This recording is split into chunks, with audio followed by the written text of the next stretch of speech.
بے شک اللہ پسند نہیں کرتا کہ بری بات کا اعلان کیا جائے، عیب اعلانیہ بیان کیے جائیں، اللہ اس کو پسند نہیں کرتا۔ من القولی، کسی بات میں سے بھی کوئی ایسی بات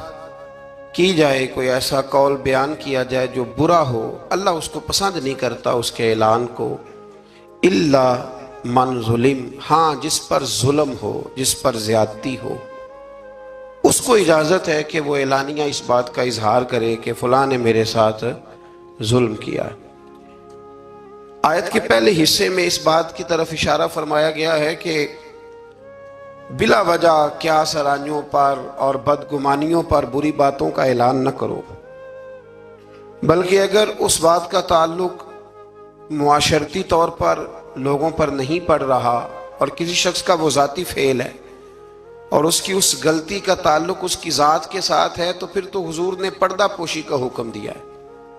فرمایا اگر تم کسی مسلمان کی پردہ پوشی کرو گے تو اللہ قیامت کے دن تمہاری پردہ پوشی فرمائے گا۔ اور ایک حدیث مبارکہ میں یوں بھی ارشاد فرمایا کہ کسی کا ایک عیب دنیا کا چھپا دینا، رب کریم تمہارے 70 عیبوں پہ پردہ ڈال دے گا۔ لیکن الا من ظلم، جس پر ظلم ہوا ہو، جس نے زیادتی سہی ہو، اور پھر اس کو یہ پتا ہو کہ اگر میں یہ ظلم سہوں گا تو یہ ظلم آگے بڑھے گا اور لوگ بھی اس ظلم کا شکار ہوں گے، تو پھر وہاں خاموش رہنے کا حکم نہیں ہے، وہاں بات کرنے کا حکم ہے، وہاں اظہار کرنے کا حکم ہے، وہاں اعلان کرنے کا حکم ہے۔ وہاں میرے رسول کریم علیہ السلام نے فرمایا افضل الجہاد کلمۃ الحق عند السلطان الجابر، فرمایا سب جہادوں میں افضل جہاد یہ ہے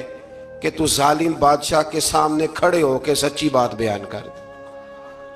تو کہ میرے ساتھ زیادتی ہوئی ہے، تو اعلان کر۔ حضرت عمر فاروق رضی اللہ تعالیٰ عنہ کا زمانہ مبارکہ تھا، تو مصر کے بادشاہ کے بیٹے نے ایک عام آدمی کے بیٹے کے ساتھ اپنا گھوڑا دوڑایا، تو اس غریب کے بیٹے کا گھوڑا جیت گیا۔ بادشاہ کے بیٹے کو سبکی محسوس ہوئی، تو اس نے اس غریب کے بیٹے کی پشت پر کوڑے مارنے شروع کیے، بہت زیادہ کوڑے مار کے اپنے حسد کی اس جلن کو، آگ کو ٹھنڈا کیا۔ یہ غریب کا بیٹا روتا ہوا گھر آ گیا۔ کچھ لوگ کہہ دیتے ہیں بچوں کو کہ بیٹا ہم نہیں ان ظالموں سے مقابلہ کر سکتے، برداشت کرو۔ وہ ظلم کو فروغ دیتے ہیں، وہ زیادتی کو پروان چڑھاتے ہیں، اس طرح لوگوں کے ہاتھ بھی کھلتے ہیں اور ظالم زیادہ سے زیادہ ظلم کرنے پر معاذ اللہ آمادہ ہوتا ہے۔ جب بیٹے نے آ کے گھر بتایا نا اس غریب کو کہ گورنر صاحب کے بیٹے نے میری